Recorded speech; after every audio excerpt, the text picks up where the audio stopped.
Being a parliamentarian నీ భాష, నీ సంస్కృతి, నీ మాట్లాడేటువంటి బూతులు దీంతో నీకు మైలేజ్ వస్తుందని అనుకుంటున్నావు, కానీ అదంతా కళ్ళనేది గ్రహించాల్సిన విషయం.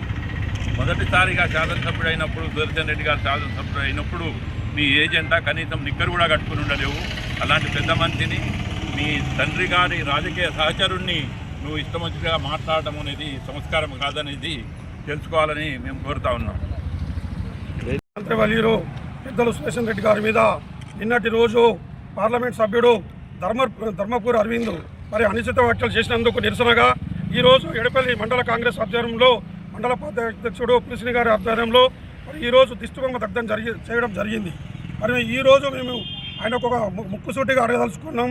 మరి ఈ జిల్లాలో అనేక సంవత్సరాల నుంచి గత 20 సంవత్సరాల నుంచి ఎన్నో అభివృద్ధి జిల్లాకు సంబంధించి మెడికల్ కాలేజ్ కానీ, ఇరిగేషన్ ప్రాజెక్టులు కానీ జిల్లాకు అనేక అభివృద్ధి కార్యక్రమాలు తీసుకొచ్చినటువంటి పెద్దలు సుదర్శన్ రెడ్డి గారిని మరి వాళ్ళ తండ్రి వయసున్నటువంటి పెద్దలని మరి అనుచిత వ్యాఖ్యలు చేసినటువంటి అరవింద్కు మేమందరం కూడా బుద్ధి చెప్తాము, కాంగ్రెస్ పార్టీ తరఫున బుద్ధి చెప్తాము. మరి అదేవిధంగా అరవింద్ ఏవైతే వ్యాఖ్యలు చేసిండో ఒక్కసారి గమనించాలా. ఈ జిల్లాకు గత 6 సంవత్సరాలుగా 2వ పర్యాయం ఎంపీగా గెలిచి ఏ రోజు కూడా ఒక గ్రామానికి రాకుండా, ఏ గ్రామంలో కూడా నిధులు పెట్టకుండా, ఓటి సోషల్ మీడియా ద్వారా పిచ్చి మాటలు మాట్లాడుతూ వయసు సంబంధం లేకుండా మరి చిల్లర వేషాలు వేస్తూ మాట్లాడటము మరి ఆయనకే చెల్లింది.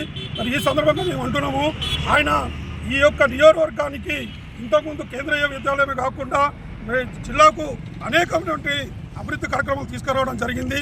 దాంట్లో భాగంగానే నవోదయ కూడా ఈ యొక్క మా యొక్క కాన్సెన్స్కి తీసుకురావడము తప్పులేదని చెప్పేసి ఈ సందర్భంగా మేము చెప్తున్నాం. మరి ఆయన కూడా చక్రంపల్లి మండలము ఒక మారుమూరు గ్రామంలో ఆ యొక్క నవోదయ పాఠశాలని పెట్టాలని అరవింద్ తన సొంత ప్రాంతంలో పెట్టాలని చూస్తుండు. మరి అది ఆయన స్వార్థం కాదని చెప్పేసి ఈ సందర్భంగా మేము అడుగుతున్నాం. మరి వయసు తేడా లేకుండా పెద్దలు సుదర్శన్ రెడ్డి గారిని, మా ప్రియతమ నాయకుడు సుదర్శన్ రెడ్డి గారి మీద ఎంపీ తన భాషలో మాట్లాడడం కరెక్ట్ కాదు. నువ్వు ఎంపీ అరవింద్ గారు, నువ్వు కూడా బోధనకు ఎంపీవే అని మర్చిపోయినావా?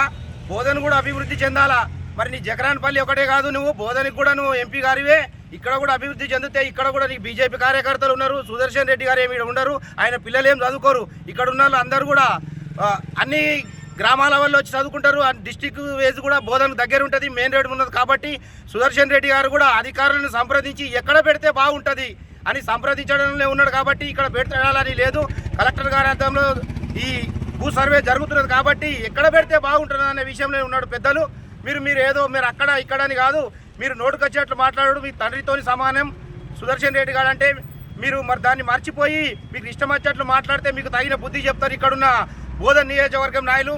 మరి ఎస్సీసీఎల్ జిల్లా కాంగ్రెస్ పార్టీ తరఫున, ఎస్సీల తరఫున కూడా నేను మిమ్మల్ని ఖండిస్తున్నాం. ఇది మిమ్మల్ని ఎక్కడ తిరగనీయం, బోధన కాన్స్టిట్యున్సీకి రానియం.